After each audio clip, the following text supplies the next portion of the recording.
kreatif di seluruh Indonesia, Assalamualaikum warahmatullahi wabarakatuh. Bagaimana kabar anak-anak hari ini? Bu Guru harap anak-anak selalu dalam keadaan sehat, tetap semangat walaupun belajar dari rumah, dan selalu dalam lindungan Tuhan. Amin. Nah, anak kreatif, hari ini anak-anak akan belajar bersama Bu Zana di program Belajar dari Rumah dalam channel Ruang Siar Guru. Tapi sebelumnya, anak-anak persiapkan dulu ya alat tulisnya. Anak-anak bisa meminta bantuan ayah atau ibu di rumah untuk membantu kalian menyiapkan alat tulis. Jangan lupa juga ajak ayah dan ibumu untuk mendampingi anak-anak selama menyaksikan tayangan ini. Oke? Sudah siap alat tulisnya? Bagus. Nah, sebelum kita mulai belajar, kita berdoa terlebih dahulu ya. Supaya apa? Supaya yang kita pelajari hari ini dapat bermanfaat. Siap? Berdoa, mulai. Berdoa selesai. Nah, anak kreatif, mari kita mulai pembelajaran kita dengan penuh semangat. Anak-anak semangat kan? Nah, hari ini kita akan belajar apa ya?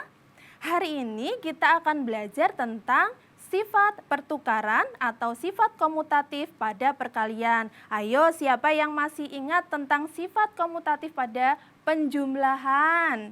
Nah, anak-anak Bu Guru harapkan nanti ketika anak-anak sudah selesai mendengarkan materi dari Bu Guru, anak-anak bisa mengerjakan soal-soal tentang sifat pertukaran pada perkalian. Yuk, sebelumnya kita ulangi dulu materi tentang perkalian ya.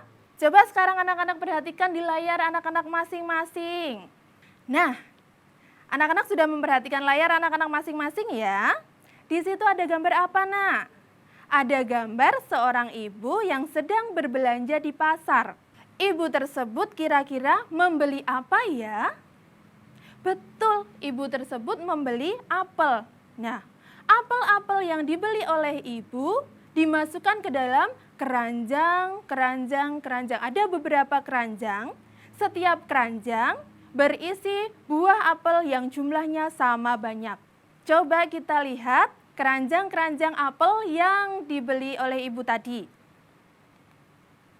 Nah, ini adalah keranjang yang pertama. Keranjang yang kedua, keranjang yang ketiga, keranjang yang keempat. Ada berapa jumlah keranjang ibu? Ada 4. Yuk kita hitung dalam keranjang itu berisi berapa buah apel ya? Anak-anak sudah menghitung? Iya, betul, berisi 5 buah apel pada keranjang pertama, 5 buah apel pada keranjang kedua, 5 buah apel pada keranjang ketiga, dan 5 buah apel pada keranjang keempat. Nah, sekarang bisakah anak-anak menghitung berapa buah apel yang dibeli oleh ibu? Bisa? Dengan cara apa coba? Oh, dijumlahkan terlebih dahulu. 5 ditambah 5 ditambah 5 ditambah 5. Hasilnya berapa, Nak? Iya, hasilnya adalah 20. Nah, ini adalah bentuk penjumlahan berulang. Nah, kalau kita ubah menjadi bentuk perkalian bagaimana? Anak-anak perhatikan, ada berapa keranjang yang dimiliki oleh ibu? 1, 2, 3, 4. Oh, ada 4 keranjang buah apel. Masing-masing keranjang berisi 5 buah apel. Maka bentuk perkaliannya adalah 4 dikali 5. Hasilnya adalah? Bagus, hasilnya adalah 20 buah apel yang dibeli oleh ibu. Nah, ini adalah bentuk perkalian jika dari penjumlahan berulang. Sampai di sini anak-anak sudah ingat tentang perkalian? Yuk kita masuk ke materi sifat pertukaran pada perkalian. Anak-anak, sifat pertukaran itu apa ya? Pada pembelajaran sebelumnya, anak-anak sudah belajar tentang sifat pertukaran pada penjumlahan. Nah, Bu Guru ulangi lagi, sifat pertukaran atau sifat komutatif adalah mengubah letak suatu bilangan yang awalnya berada di depan menjadi di belakang. Begitu pula sebaliknya, bilangan yang awalnya berada di belakang diubah menjadi letaknya di depan. Nah, sifat komutatif ini berlaku untuk perkalian dan penjumlahan. Sudah ingat? Yuk kita lihat contoh soal tentang sifat komutatif atau pertukaran pada perkalian. Anak-anak, perhatikan layar anak-anak masing-masing. Gambar apakah itu? Iya, ada ayam yang berkeliaran. Ayam-ayam itu milik Dino, Nak. Dino ingin mengkandangkan ayam-ayamnya ke dalam beberapa kandang. Yang pertama, ia ingin mengelompokkan ayam-ayam tersebut ke dalam kelompok-kelompok yang berisi 6 ekor ayam. Kemudian yang kedua, setelah dipikir-pikir oleh Dino, 6 ekor ayam dalam satu kandang itu terlalu sesak. Nah, maka Dino mengubah kelompok ayam-ayamnya menjadi 2 ekor ayam saja dalam satu kandang. Jadi Dino menambah jumlah kandang ayam miliknya. Kira-kira bagaimana penyelesaian dari soal tersebut? Yuk anak-anak perhatikan layar anak-anak masing-masing. Yang pertama tadi bagaimana, Nak? Dino menempatkan ayam-ayamnya dalam satu kandang yang berisi 6 ekor ayam masing-masing kandang. Maka Dino mempunyai berapa kandang ayam? Ini adalah gambar kandang ayam Dino yang pertama. Berisi berapa ekor ayam? Oh, ada 6. Kemudian kandang ayam Dino yang kedua juga berisi 6 ekor ayam. Maka jika dijumlahkan 6 ditambah 6, hasilnya? Iya, 12 ekor ayam milik Dino. Betul tadi 12 ekor ayam? Betul. Tapi bagaimana bentuk perkaliannya? Nah, kita lihat kandang ayam Dino ada berapa? Ada 2, betul.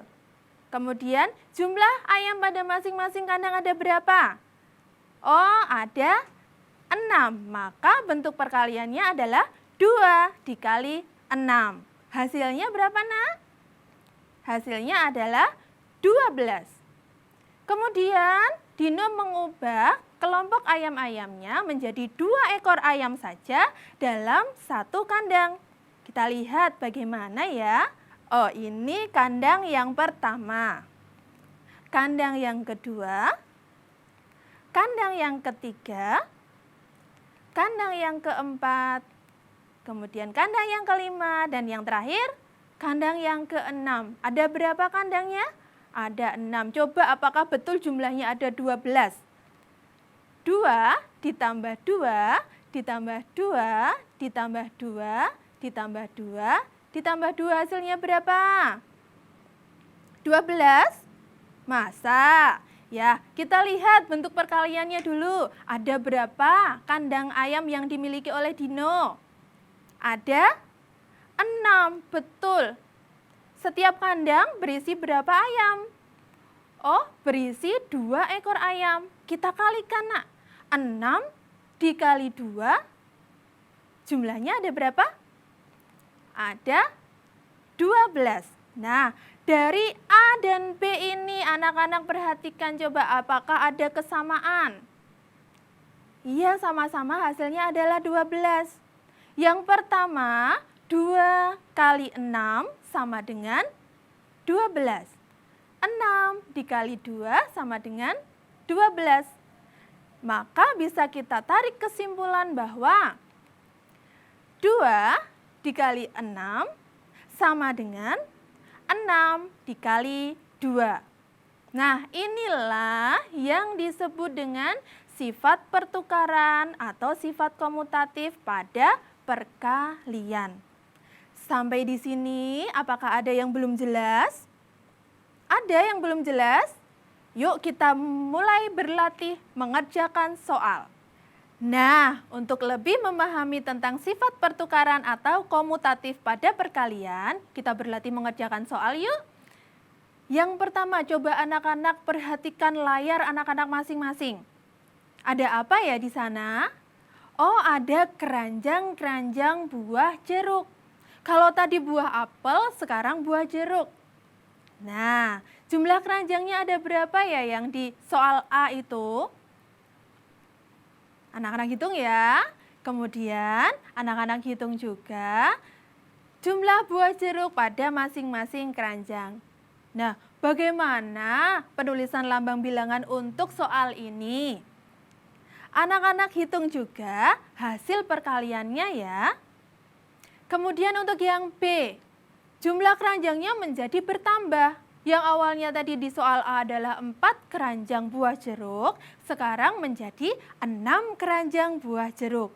Tapi masing-masing keranjang hanya berisi 4 buah jeruk saja. Nah, bagaimana cara menuliskan lambang bilangannya? Anak-anak tulis dulu, kemudian anak-anak hitung hasilnya. Sudah belum? Nah, jangan lupa juga untuk membuat kesimpulan berdasarkan soal A dan B ini. Tadi kan kita sudah berlatih kan? Nah, sudah? Mau tahu tidak jawabannya? Yuk kita lihat jawaban yang benar. Nah, jawaban yang benar adalah seperti ini, Nak. Untuk yang A, 4 dikali 6 sama dengan 24. Yang B, 6 dikali 4 sama dengan 24 juga. Dari sini kita bisa menarik kesimpulan bahwa 4 dikali 6 sama dengan 6 dikali 4. Sudah paham belum? Ada yang belum? Kalau belum, kita lihat contoh yang kedua. Nah, soal yang kedua, yang pertama, siapakah yang tahu itu gambar hewan apa? Yang hewan yang mempunyai telinga panjang adalah hewan kelinci. Adakah yang suka memelihara kelinci? Nah, kelinci-kelinci ini diletakkan dalam kandang. Yang pertama yang A, ada 3 kandang kelinci, masing-masing kandang berisi 5 ekor kelinci. Anak-anak tulis dalam bukumu bagaimana lambang bilangannya ya. Hitung juga hasil perkaliannya. Kemudian kalau sudah, anak-anak lihat yang B. Ada 5 kandang kelinci, di mana masing-masing kandang berisi 3 ekor kelinci. Nah, ada 5 kandang, masing-masing kandang berisi 3 ekor kelinci. Anak-anak coba tulis lambang bilangannya ya. Hitung juga perkaliannya. Sudah? Kemudian apa yang bisa kita simpulkan dari soal A dan B ini? Anak-anak sudah tahu? Yuk kita lihat jawaban yang benar ya. Nah, penulisan lambang bilangan yang pertama adalah 3 dikali 5. Hasilnya berapa, Nak? Oh iya, betul, hasilnya adalah 15. Kemudian untuk yang B, 5 dikali 3. Siapakah yang betul menjawab soal ini? Hasilnya berapa? 15. Maka bisa kita tarik kesimpulan bahwa 3 dikali 5 sama dengan 5 dikali 3. Apakah anak-anak sudah paham? Bagus, ternyata anak-anak pintar ya. Sekarang, untuk menguji kemampuan anak-anak tentang materi ini, anak-anak perhatikan layar anak-anak masing-masing. Bu Guru punya tugas nih. Nanti anak-anak tulis di buku tugasmu, kemudian anak-anak boleh meminta tolong ayah atau ibu di rumah untuk meneliti apakah benar anak-anak dalam menjawab soal ini. Coba perhatikan perintah soalnya. Isilah titik-titik di bawah ini dengan memperhatikan sifat pertukaran pada perkalian seperti contoh. Contohnya, titik-titik-titik dikali 5 sama dengan titik-titik-titik dikali 7. Tadi sifat komutatif adalah mengubah letak bilangan yang awalnya di depan menjadi di belakang. Yang awalnya di belakang menjadi di depan. Maka dari contoh ini bisa kita lihat bahwa 7 kali 5 sama dengan 5 kali 7. Karena apa, Nak? 5 yang awalnya letaknya di belakang diubah menjadi letaknya di depan. 7 yang awalnya terletak di belakang diubah menjadi di depan. Betul. Nah, sekarang anak-anak catat soal nomor 1 sampai nomor 4, kemudian anak-anak kerjakan di buku tugas anak-anak masing-masing. Ya, Bu Guru pengen tahu anak-anak sudah paham atau belum. Oke? Yuk ditulis terlebih dahulu. Nah, ternyata matematika itu mudah, tidak sulit seperti yang anak-anak bayangkan. Nah, kuncinya apa, Nak? Anak-anak mau belajar, rajin mengerjakan soal, mendengarkan penjelasan dari Bu Guru, dan selalu semangat dalam belajarnya. Oke, tetap semangat belajar supaya anak-anak jadi anak yang pandai ya. Nah, terima kasih sudah menyaksikan tayangan ini. Sebelum Bu Guru akhiri, anak-anak harus menjaga kesehatan. Caranya bagaimana? Dengan mematuhi protokol kesehatan yang ada. Yang pertama adalah rajin berolahraga. Yang kedua adalah rajin mencuci tangan dengan sabun. Kemudian yang ketiga adalah rajin memakai masker jika bepergian keluar rumah. Yang keempat adalah menjaga jarak jika ada di kerumunan. Nah, sebelum Bu Guru akhiri, jangan lupa untuk subscribe, like, and share channel Ruang Siar Guru. Terima kasih sudah menyaksikan tayangan ini. Bu Zana undur diri. Sampai jumpa di lain kesempatan. Wassalamualaikum warahmatullahi wabarakatuh. Sampai jumpa.